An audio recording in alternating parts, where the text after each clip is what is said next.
of people don't know what a professional intuitive is. A professional intuitive gives practical, helpful, and sometimes life-changing insights into living your best life. My name is MaryLee Trettenero. I've been a professional intuitive for the last 18 years, and I have a very successful private practice here in Boston. Intuition is a way of knowing that bypasses logic and perception. And something pops into your mind, and there's no logical reason why you might know that or knowing where it came from. It allows you to make the best possible choice amongst all of your options. So it sort of skips over the steps. You know, methodically, you might go A, B, C, D, you know, to come to a conclusion. And even with going through those steps, you might not make the best choice.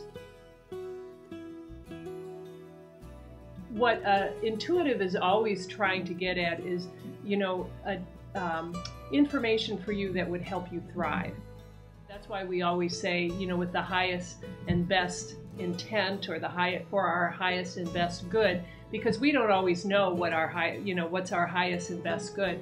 The other reason that it's good to see a psychic or an intuitive is that we don't always know what our options are, and an intuitive might point out to you that instead of having 2 options, you have like 5 or 6 that you didn't even consider. And so it just really broadens out, expands out, you know, your possibilities. Or one of the things that my clients tell me is that when I really changed their perspective on, you know, like a particular area in their life, you know, where they had concerns. You know, maybe they have been really worried about, they think they should be moving.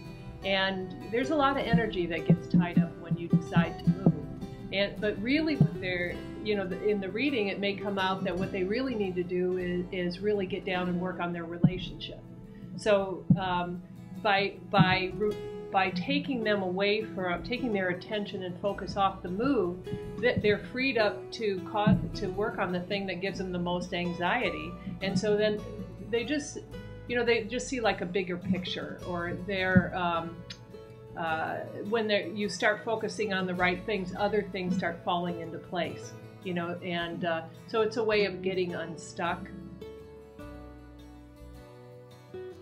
What happens a lot with this is that people think that there's something that's really tough to overcome, and the problem is they're looking at the wrong thing. You know, like they think the problem's over here, the problem's actually over here. So they're like solving the wrong problem. And as soon as they are more clear and focused on what the right issue is, it clears up, and they feel more empowered to take action. The best way for someone to develop their own intuition is by meditating. And the reason meditation is, well, it's good for so many things, but the reason it's good for your intuition, developing intuition, is that it quiets the mind. And where intuitions come from is they're like these pops, but they come out of you being serene. If you're agitated, if you're upset, if you're feeling, you know, like you're off a little bit, your insight, your intuition's going to be off. So we always say, and I think, you know, in the field we're pretty much in agreement that meditation is the best way to hone or to develop your intuition. Another really good practice is to keep a journal. So when you start having these intuitions, you actually write them down, and you can date it. You can put, you know, whatever came with that, you know, intuitive pop, if it was an image or you know, something auditory. And then later on, when that comes to fruition, you've just received validation. And validation is probably the next thing that is the best thing to cultivate intuition, is that you need reinforcement. So when you have a journal and you see it in black and white, wife that, yes, earlier this morning I said that, I was going to get a phone call from Uncle Joe, and Uncle Joe never calls me. And then later that day he calls you. You can not only, do you know this, but you see it in writing. So it's a great reinforcement. I can help you clarify, the situations that are going on in your life, and really what the bottom line is. What are the right decisions for you to make. I actually don't make the decisions myself, but I give you, I don't tell you what to do. But what I try to do is give you enough information, enough insights that it sort of points you in that direction. So a lot of times people come away from a reading feeling really decisive, like they've cleared something up. And I often feel like I'm just another data point, to tell you the truth. Like I'm another piece of information that, helps people to decide. So by doing a reading, it's almost like a tuning fork. It's like somebody gets in sync with you. And so you're just trying to align them with their own intuition. And so, a person might come to see me and say, oh, you're validating what I already thought. That's a good thing. It means that they're sharp, they're grounded, they're clear. And sometimes, I'm the tuning fork, that gets them to that point. I ask that nobody tells me anything during the first half of the reading. But the second half of the reading, I actually put the client in charge. So I decided that I was going to make sure that I set aside enough time so that the client could fully get have their agenda addressed. And I get a lot of good feedback. I have a very loyal following because I do that.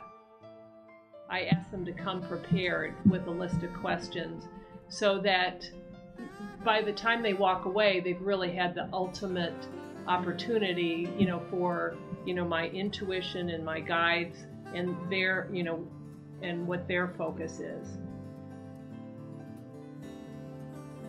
And the studies are that if you are overly anxious all of the time, or if you're filled with stress, or you have a lot of fears. Those are the big three in terms of shutting down your intuition. Another thing is that when you come to a session, we always say that you have to be open to whatever is going to come through. You can't come to a session and be selectively listening. I'll listen to this, but I won't listen to that. And so if you're open to all of it, then your intuition, gets unblocked.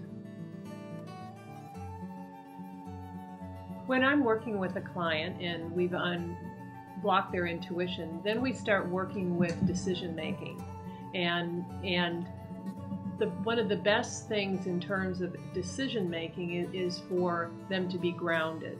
So it's important to have take a few deep breaths. If you're starting to feel scattered or spacey, take a few deep breaths and center yourself and feel quiet within, and that really helps your decision-making process. Also, when you're starting to use intuition with your decisions, it's a good idea to practice in places that are kind of non-threatening. So you don't, when you're getting ready to go in to have a major talk with your boss, you don't really want to, play with your intuition at that point. You want to start with something small, something that it doesn't matter either way if it's right or wrong. And so you just build up on those small, non-threatening decisions until you get to the ones that are a little bit more serious. So thank you very much for coming to my website. You've also come to my home here. And if you have any further questions about either your intuition, unblocking your intuition, developing your intuition, please feel free to call me, or you can email me.